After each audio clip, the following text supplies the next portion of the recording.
yo la veo dormida.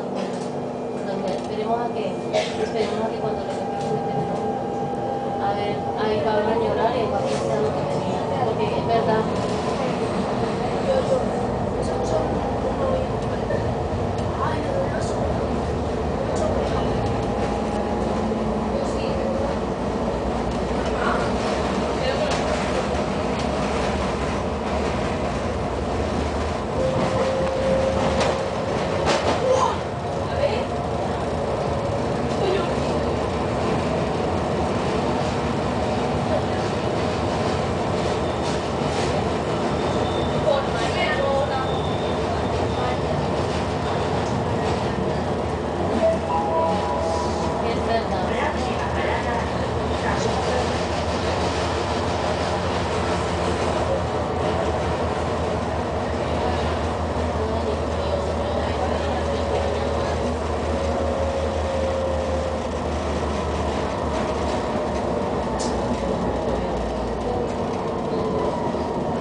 Que sí, que yo no le vamos a parar que siga muy bien.